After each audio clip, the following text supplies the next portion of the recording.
Well, let's talk about two. I was listening to your podcast and well done on that. It's pretty incredible. But I Thank think you. what's really good for a relatable aspect is you spoke about Billie Jean, and that's not the actual person's patient's, name, and you're not giving away any of their Oh, that sort is of her real name. Yeah, identity. she made it public. That is her Oh, real name. okay, okay. Yeah. And then Larissa as well.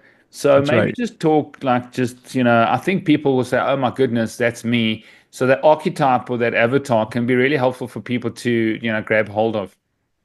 Yeah, I'd love to.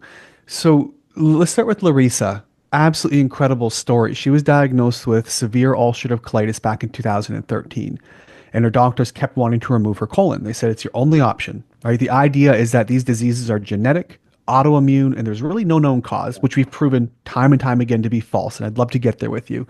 But she came in diagnosed in 2013. She was dealing with all these issues, chronic bleeding. She described the pain like squirrels with razor blades attached to their feet running around on her insides. Wow. Just chronic. In fact, when I do a first phone consult to say, hey, let's figure out what's going on, where the root cause is, can I help you? And then we can decide if we're going to do a protocol or program with you.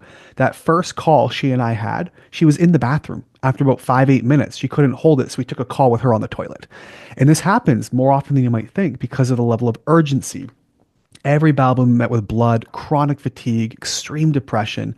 And her words, she says, A, my option is to move a TV into the bathroom and just live there. Or B, is just to not be on this planet anymore. She says there's no quality of life to live. And that's devastating when you can't do anything. You're gaining weight or you're depressed. You can't sleep. Like your body just feels like it's falling apart and everything your doctors try doesn't work. Well, she joined one of our protocols and she's working with us here on the team. And after 4 months, and this is, I don't want to say this like everybody can do it, but this is the gold standard of what we'd like to see. After 4 months, she went from full of ulcers in her colon, spontaneous bleeding, pain, nausea, vomiting, the works.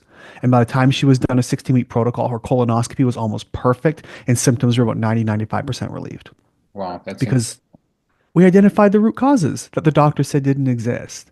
And that's what's possible. yeah. All right, and what about Billie Jean? A different story. Yeah.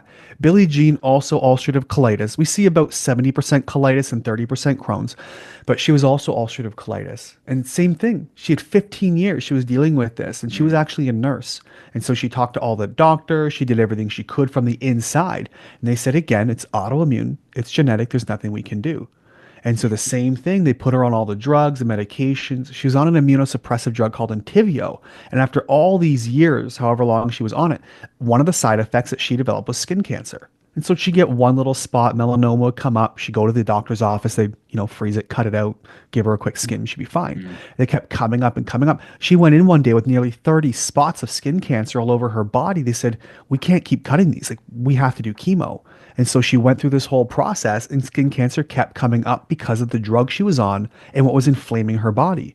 So I started working with her, and it was probably 8 weeks in, her symptoms were reduced by about 75%. She was feeling good. She was starting to have more energy back. She was losing weight, which for her was a good thing. Hair was starting to grow back. She was sleeping really great. Everything was looking good. But then she started developing hives and rashes, and things came up. So we knew her immune system was starting to pivot. See, her original root cause was mold. She had mold in the home, mycotoxin exposure, which leads to dysfunction of your immune system, inflammation of mucosal surfaces, which again you have in your bowel. It led to overgrowth of microbes and invasions of parasites. And at about that 8-10 week mark, she started getting hives and rashes. And I took a look with the team and we said, well, we think she's developing, like she's showing signs of parasites now. That's one of the next layers of what she's got going on. And so we pivoted to parasite. She started getting better again. And after about 9 months, it took her, but we're talking 15 years of drugs, 9 months, cancer free, bowel disease free, colonoscopies are perfectly clear, no signs of disease. Her blood looks perfect. She is what we would call, if we didn't have this dogma around this disease being, quote, incurable and just in remission, one would be inclined to call it a cure. Yeah. Right now, I can't legally say that in the terms of what we do, cure, treat, or heal. But what I can say is this: if your symptoms go away with no sign of returning, all these years down the road, it's gone. Clinically, histologically, medically speaking, symptomatically. At what point do we stop calling it remission and start calling it a cure?